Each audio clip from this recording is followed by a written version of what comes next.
Le prophète, alayhi salatu wassalam, il a dit l'islam a apparu étranger et il redeviendra étranger autant qu'à ses débuts. Touba lil ghuraba. Félicitations, la bonne nouvelle. À qui? Aux ghuraba, aux étrangers. On lui a dit qui sont les étrangers? Il a dit ce sont ceux qui seront attachés à la vertu lorsque les gens seront corrompus. C'est-à-dire que le prophète, il nous félicite. Qui? Ceux et celles parmi nous qui tenons à notre religion. Contre vents et marées, peu importe ce qui se passe, eh ben on tient à notre religion et on en est fiers. On est musulmans et on est fiers d'être musulmans. Et Allah subhanahu wa ta'ala nous dit Kuntum khayra ummatin ukhrijat lin-nas, n'est-ce pas? Vous êtes la meilleure communauté qu'on a fait surgir aux hommes. Avec quoi? Ta'muruna bil ma'ruf wa tanhauna 'anil munkar. Vous ordonnez le convenable et vous interdisez le blâmable. C'est avec ça qu'on va être les meilleurs. Par le fait d'avoir un rôle là où on est. Lorsqu'on voit un acte blâmable, on le blâme avec sagesse, avec science, avec clairvoyance. Allah Ta'ala dit Qul hadhihi sabili ad'u ila Allah ala basira. Voici ma voix. C'est quoi? La voix du prophète. Ad'u ila Allah. J'appelle les gens à Allah. Mais comment? Ala basira. Avec clairvoyance, avec science, pas avec jahl. Ala basira. Donc chacun d'entre nous, il a ce devoir, mes chers frères, mes chères sœurs, d'ordonner le bien et d'interdire le mal. Allah Ta'ala il dit وَالْمُؤْمِنُونَ وَالْمُؤْمِنَاتِ بَعْضُهُمْ أَوْلِيَاءُ بَعْضٍ يَأْمُرُونَ بِالْمَعْرُوفِ وَيَنْهَوْنَ عَنِ الْمُنكَرِ وَيُقِيمُونَ الصَّلَاةَ وَيُؤْتُونَ الزَّكَاةَ وَيُطِيعُونَ اللَّهَ وَرَسُولَهُ أُولَئِكَ سَيَرْحَمُهُمُ اللَّهُ إِنَّ اللَّهَ عَزِيزٌ حَكِيمٌ. On veut la miséricorde d'Allah, oui ou non? Vous la voulez, la miséricorde d'Allah? Allah Ta'ala il nous dit les croyants et les croyantes sont, écoutez bien, alliés les uns des autres. Ils commandent le bien, interdisent le mal, observent la prière, acquittent la zakat et obéissent à Allah et à son messager. Voilà ceux auxquels Allah fera miséricorde. C'est cela. Allah est puissant et sage.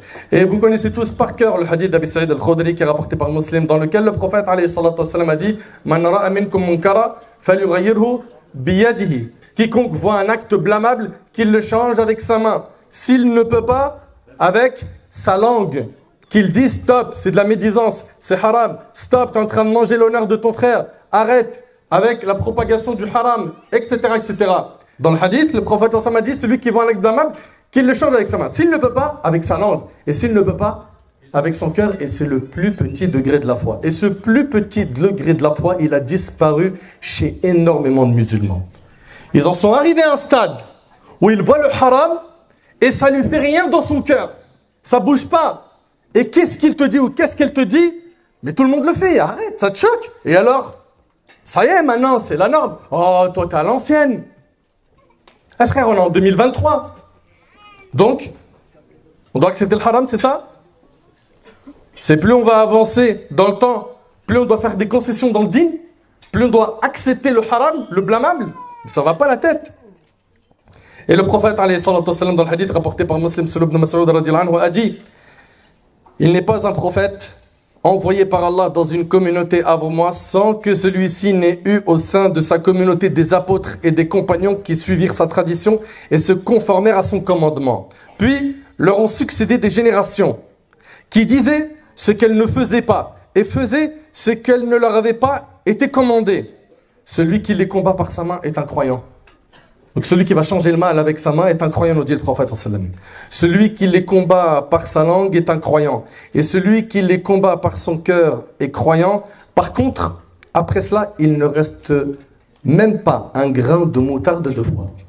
Qu'est-ce qui te reste de ta foi si tu vois le haram devant toi, déjà en train de consommer de l'illicite, que ce soit des boissons alcoolisées ou de la drogue, ou en train de faire la promotion de la fornication ou des paris sportifs sur les réseaux sociaux, etc.